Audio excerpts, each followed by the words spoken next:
Before we get started with today's episode, I just want to take a minute to let you know about Coastal City Ballet's upcoming performance of Swan Lake. For those of you who may not be aware, Coastal City Ballet is a repertory ballet company located right here in Vancouver.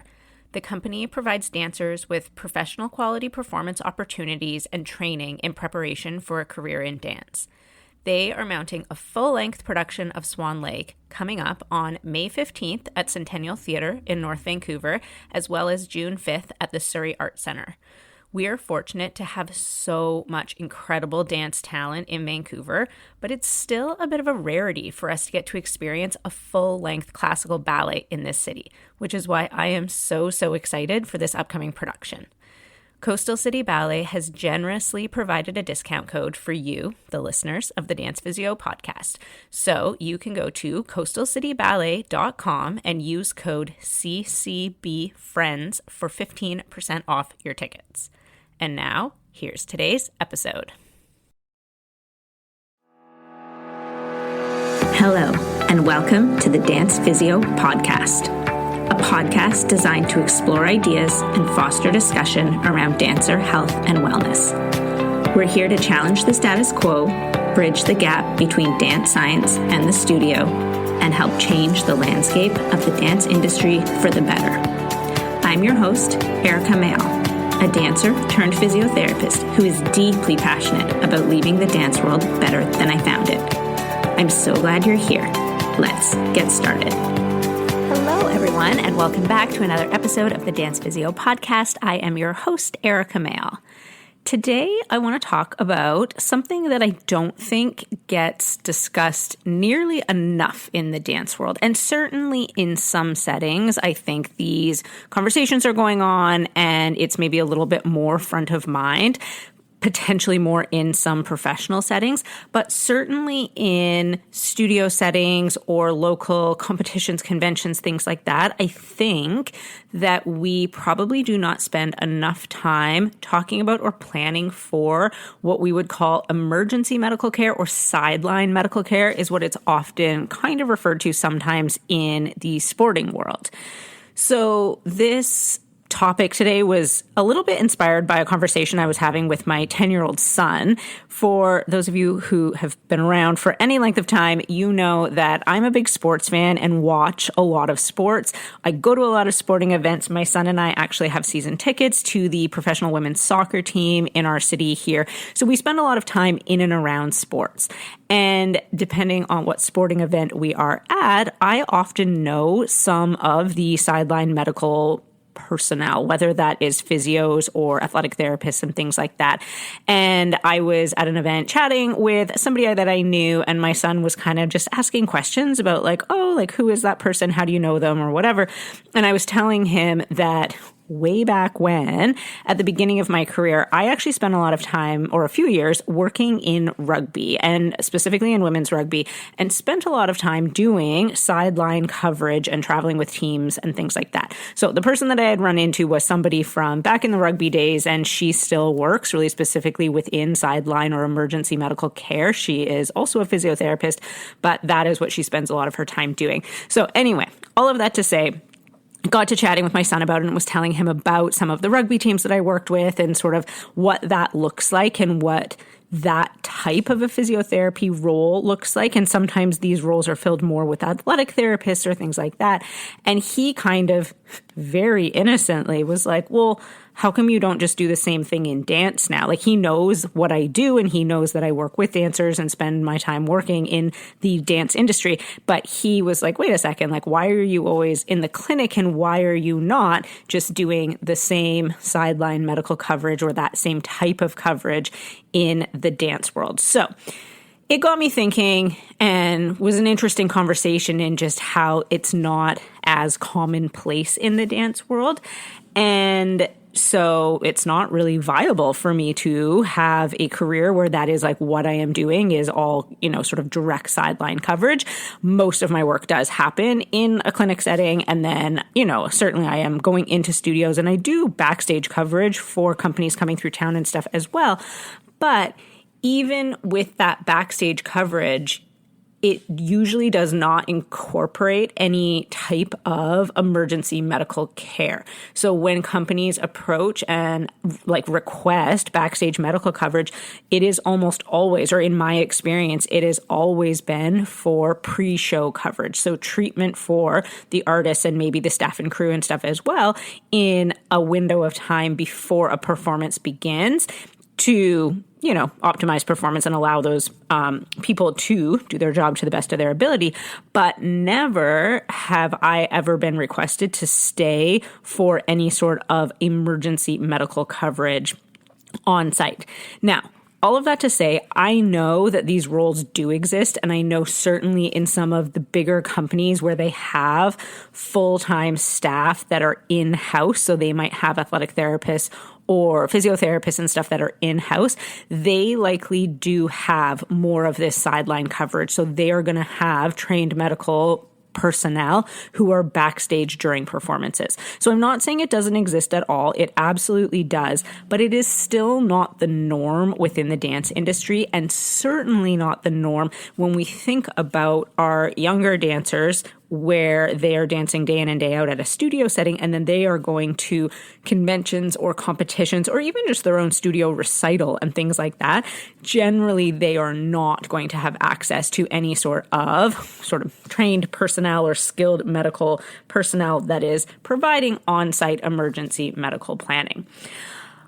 I don't necessarily want to spend this episode talking about or trying to justify the fact that I think that this is probably something that should be happening more in the dance world. I think a lot of people would agree, or I hope a lot of people would agree, that dance now is at the level from an athletic perspective, when we think about just the physical demands of it, that we probably should be considering sideline medical care or sideline emergency management as part of these events. Like I said, I don't want to spend this episode trying to prove that point. I do, though, want to spend it talking a little bit about how we can maybe bridge that gap a little bit, or what studios can start to be doing or thinking about from a local perspective, because we know that change across industries is going to take time. And if we want to see some of this be changed or be implemented, that's not going to happen overnight. There's so many constraints to it. And, finances being probably the biggest one, that most competitions or conventions or even studios don't necessarily have the financial means to hire somebody into these roles, especially full time. So we need to look at other solutions or come up with other ways of at least addressing some part of this. And so what I do want to talk about a little bit more in depth today is how we can go about bridging this gap a little bit on a more local level. So if you are a dance teacher, or especially if you are a studio owner, I really hope that what I'm going to talk about next gives you a little bit of food for thought, maybe some time to reflect on what your current practices are in your studio setting, or even if you are an event owner, so maybe you have a competition or a convention or something like that. But likewise, if you are a dancer or a dance parent, I think you also have a big role to play in asking the questions of your studio or the event you're going to say, what are your plans or what do you have in place? Because unless we start to be more vocal about that and ask more of these questions and start to bring it more to the forefront, I don't necessarily think that these organizations are going to see it as a huge priority. So at a bare minimum, keep in mind, this is going to be bare minimum. But again, I want this to be entry point that most studios or all studios and competitions and events could achieve. At a bare minimum, everyone should have some sort of an emergency action plan, also known as an EAP. And emergency action plans exist in all sorts of different settings, but in a sport setting, this is the plan that everybody is aware of and everybody follows in the case of emergencies. Emergency action plans can incorporate lots of things like natural disaster type emergencies. So things like a flood or an earthquake or a fire or even, intruders in a building or something like that. So these emergency action plans can cover lots. I'm not going to go over all of that stuff today, but I want to talk about sort of the medical side of it, because an emergency action plan is essentially a written document that outlines how emergencies, and in this case, we're going to talk about medical emergencies, will be managed. So this is something that is thought out and planned in advance in a fair amount of detail in terms of who is going to be involved, who has roles in how this emergency plan is going to be implemented. So, in the case of a studio, it might be that you have certain teachers who are the point person, who one teacher is the person who's first aid trained and another teacher is the person who takes charge in dealing with all the other kids in the studio. So maybe it's removing them from the studio and taking them into another place in the building, or all of these different things that we want to think through in terms of different scenarios. So it is a written plan that should consider, who is involved, how each individual event is going to unfold. And again, we cannot predict or plan for every single event that's ever going to happen. But if we think about medical events, we can kind of lump those into different categories. And I'm going to go through that in a second. And again, if you want to be really thorough, you're going to then also include things like, fire or flooding or some other type of emergencies as well. So how is this action plan going to unfold? What are the steps that are going to be followed? And this should actually be practiced. This is something that I think a lot of studios maybe have in place in theory, where, in their policies and procedures, they probably have some sort of a document that's been put together maybe years ago, but it's not necessarily something that all the staff might be aware of, or that is ever revisited or practiced, or sort of a more living document where it is becoming part of that studio culture. And in an ideal situation, these emergency action plans are going to be something that you're reviewing regularly and practicing as well. It's going to include things like equipment. So do you have a first aid kit? Do people know where that is? Is it listed in this emergency action plan of where it is? Who goes to get the first aid kit? Do you have a external defibrillator on site? Where is it? How do you access it? Who's trained to use it? All sorts of things like that. So I don't want to go into all of the details about what would be included, but this should be a written document that everybody who is involved, so in theory, that's going to be most of your staff members probably, are going to know about the document, know what is in it, and in an ideal world, have practiced scenarios of following these action plans. If anybody has ever taken a first aid course, this is part of what they do is, they make you go through those little scenarios and you act them out. And that is basically what is happening. But an emergency action plan goes that one step further and creates a plan specific to your venue. So in your studio, where are the emergency exits? Are there stairs involved? Like all of those different logistics that you want to think about that are unique and specific to your venue. If you are going to a theater, especially if it's a theater you've never been in before, you want to take time to learn the surroundings, know where the medical equipment is, know where the emergency exit are, all of those different things. Again, I'm going to pull it back to the sports world a little bit, but in sport, and especially in professional level sport, but even in sort of more amateur level sports. So I'm not talking about your 5-year-old soccer game necessarily, although arguably there probably should be some sort of emergency plan for them too.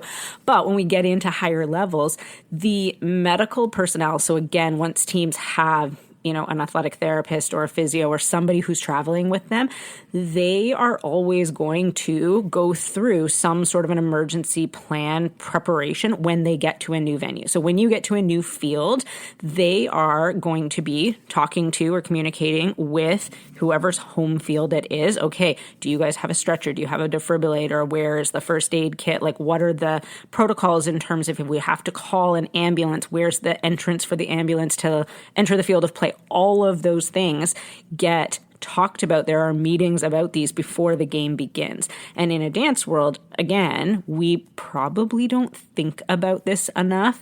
And if we're going to, like I said, venues that we have not been to before, like different theaters or site-specific works that we're performing at, we should be taking time to at least think about some of this emergency medical management.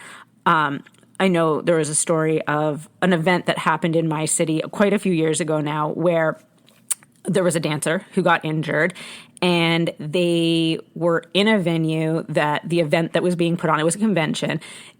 None of the convention staff knew any of the protocols in that specific venue that they were in. So whether or not the convention staff had any sort of emergency action plan in place, I have no idea. But I do know that the venue that they were in, it's one of those national tours, so they're in a different city every weekend. But when they came here and there was then a medical emergency, that the staff from that event didn't know how to, allow an ambulance to access the building or those types of things. So this is something that we should all be thinking about and planning for in the dance world as well.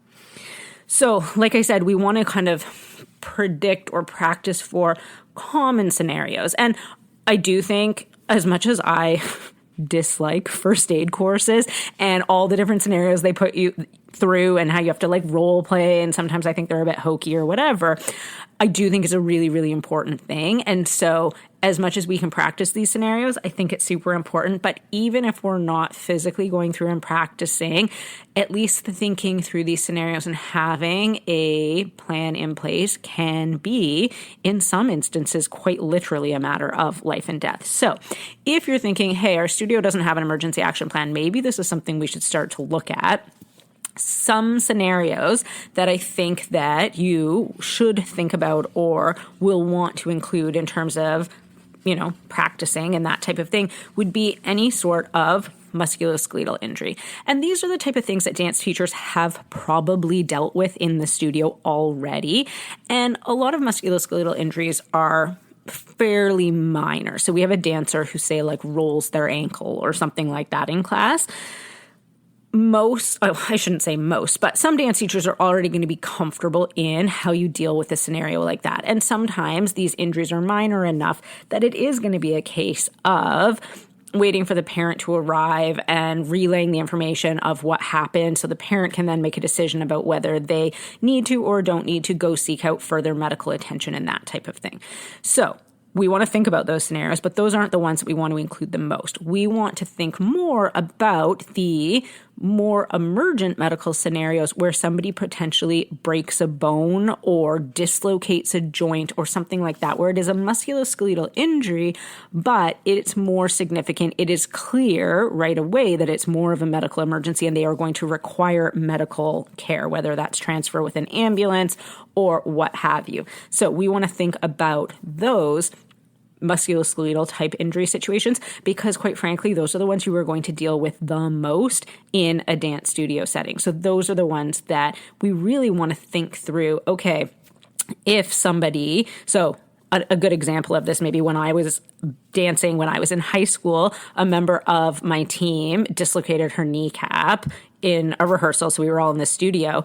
And so then, of course, all of the rest of the dancers are in the studio. They've seen this happen. And the people who witnessed it, we clearly did not have an emergency action plan in place. There was not really any plan for what all of the rest of the dancers in the studio were going to or not going to do. So everyone was kind of still there, hovering around, kind of freaking out. Some people, other people were dealing with it a little bit better. But that added chaos of everybody being there and seeing that did not help the situation. It didn't help the dancer who was injured in terms of keeping her calm and getting her the medical attention she needed. So there should have been some sort of procedure or protocol to move all of us from the studio that we were in, either into the change room or into one of the other studios or somewhere else, so that we weren't all hovering around and sort of adding to the chaos and hysteria. So those are the types of things you want to think about. And especially if you're working with, we were older, we probably could have just removed ourselves from the studio. But if you're working with younger dancers, you need to make sure that they are still supervised and all of those types of things. So we want to think about those musculoskeletal injury scenarios. Another scenario that we absolutely need to think about and know about in the dance world is head injuries, specifically concussions, because that's what we're most commonly going to see, but other types of traumatic head injuries as well. We want to know what our emergency action plan for that is. I've not actually done a podcast episode, I don't think, completely on concussions, and I might add that to my list for the future, but I know that I have mentioned it previously. I will figure out what episode that was and link it here, because there are some updated guidelines in terms of concussion protocols and returning to dance and things like that post-concussion, but your staff should all be aware of and knowledgeable on the latest concussion protocols and that assessment of how do we decide if a dancer can continue to dance or if that dancer is in fact concussed and needs to be removed from the setting. So we see this commonly in dance where a dancer maybe like hits their head on the floor or they get kicked in the head or there's some sort of contact with like a lift or partnering or something like that. And right now in the dance world, we are not good at doing any sort of concussion assessment protocol to determine how that dancer is actually faring. Again, the sports world's a little bit ahead of us, where they're only starting to get better at it in the sports world as well, where now a lot of leagues, professional leagues, actually have mandated concussion assessments before that player is allowed to continue on with play. So head injuries are absolutely something that we need to think about, and we need to know what our emergency response to a head injury is going to be, even a seemingly minor head injury like somebody just, bonking their head or something like that. We need to make sure that it is not a more serious event. Something else that we see probably fairly commonly in the dance world is fainting. So this can be for a variety of different reasons. Sometimes we call this like a syncope event, but we see fainting commonly in people who have any sort of dysautonomia, and that is more common in potentially people with hypermobility or Ehlers-Danlos syndrome or those types of things. And there's maybe a higher percentage of people with dysautonomia in the dance world than in other general populations, potentially. So it could be from that. It can be just fatigue, long rehearsal days, people dehydrated, not fueling themselves properly. All sorts of things can contribute to this. But do you know, and does your staff know what to do if a dancer faints, whether that is in a performance setting, in a studio setting, in a rehearsal? It doesn't matter what the setting is. Do you know how you are going to respond to that if a dancer faints? Something else we definitely want to include or think about is heat exhaustion or heat stroke. I actually did a podcast episode about this maybe last summer. I'll look for it. I'll link it in the show notes for you. But how to look for the signs and symptoms of it and what to do. And so as the weather starts to heat up here in the Northern Hemisphere a little bit, we really need to think about what are we exposing our dancers to in terms of risk for heat-related illness, because it can be life-threatening in some situations. So that should be a scenario that we're thinking about. Also in terms of like, at what point do we cancel classes if we're in a studio that doesn't have air conditioning, that doesn't, you can't control the temperature super well? At what point, at what level of, at what temperatures or level of humidity do we think, okay, this is actually unsafe for our dancers to continue? All of those things we want to think about. Something else, another scenario that you might see is seizures. And seizures can be, I don't know if common is the right word, but we do sometimes see them in younger kids for, undiagnosed reasons. So certainly if you have dancers that have epilepsy or things like that, their family has probably given you some information on how to manage if something like that were to happen in the studio, because everyone's going to have their own protocols based on their individual diagnosis and presentation. But we can, in some cases, have people who are having a seizure for the very first time. So it may be somebody that you don't know has a known history of any sort of like epilepsy or seizure activity who can present. So do you know how to deal with that if that happens at an event that you are at? Especially something to consider for convention-y type, or even competitions where there are some that are using a lot of strobe lights and things like that, that can be a trigger for seizures in some people. And so if you're at an event where they're using a lot of those, bright lights and flashing lights and things like that, it is a possibility that you could have a dancer involved who does have a seizure. So you want to know how it is that you are going to address that. Another scenario that we want to think about is any sort of respiratory distress. So the most common that we'll see is asthma. And again, ideally, if you have dancers who have a diagnosis of that, they are going to have medication that should be readily available. But again, have you thought about, okay, what is your policy surrounding this? If you have a dancer that has specifically exercise-induced asthma, but even other types of asthma, and they have rescue inhalers and things like that, do you mandate that they have to bring it with them to the studio and they have to even bring it into the room with them? Or are you just assuming that they probably have it with them? They hopefully have it in their dance bag, maybe in the change room somewhere. Like, these are the things we want to think through. The same thing could apply to anaphylactic allergies. What is your policy around dealing with a dancer who potentially has that? Are you going to have an EpiPen in your possession? So especially say you're traveling to a competition at a different venue, who is in charge of that? Is it the parent who's going to make sure that they have it on site?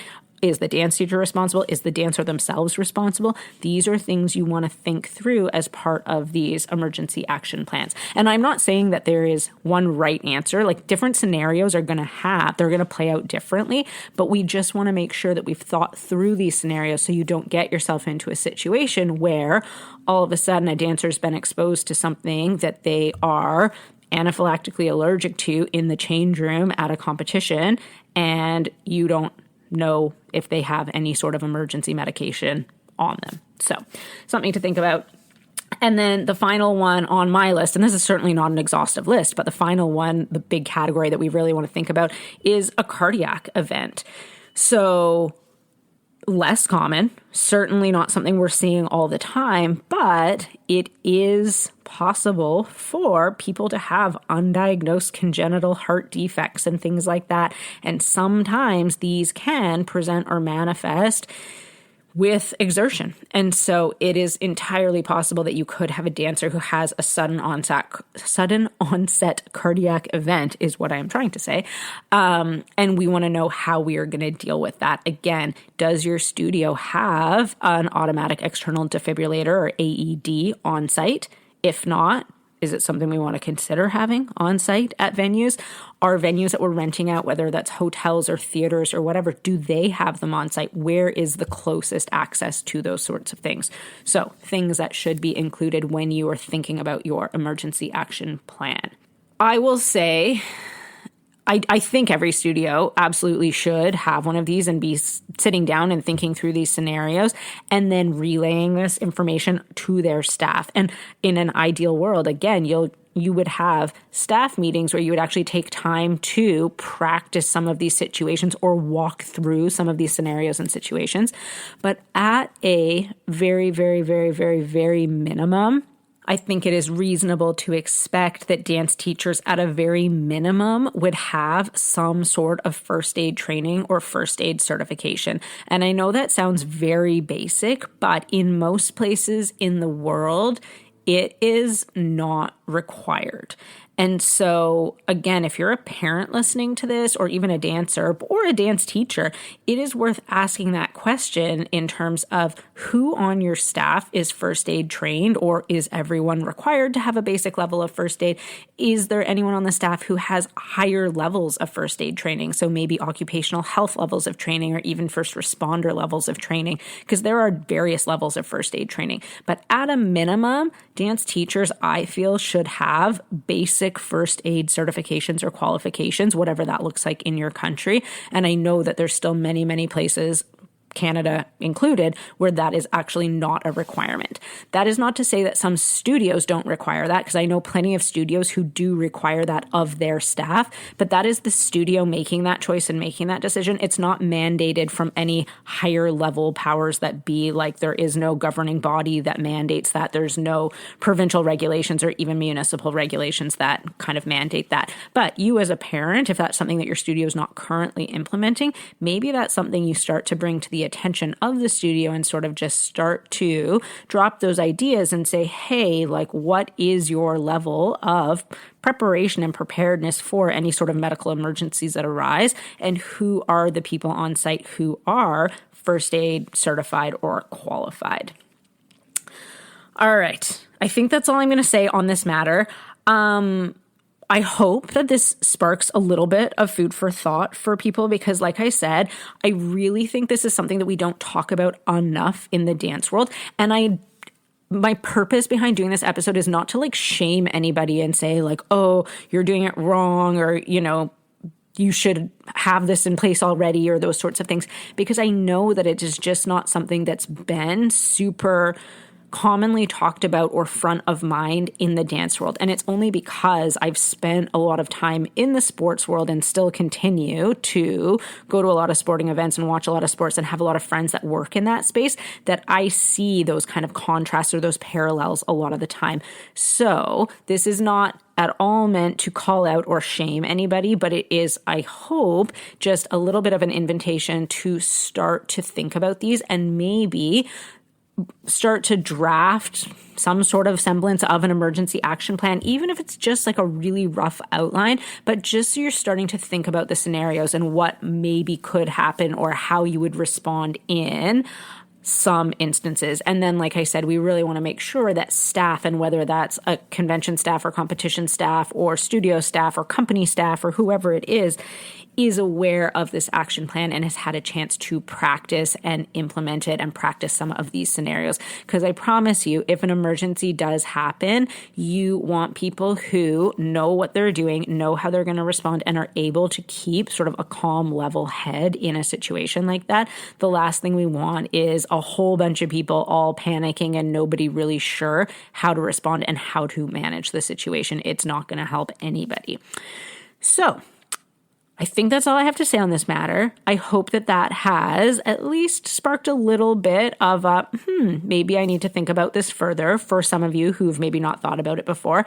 If you have questions or want any more resources or anything like that, please, please, please feel free to reach out to me. You can email me at the email address in the show notes, or reach out on social media at DancePhysioErika. That's Erika with a K. Once again, thank you so much for listening, and I hope you have a great rest of your day.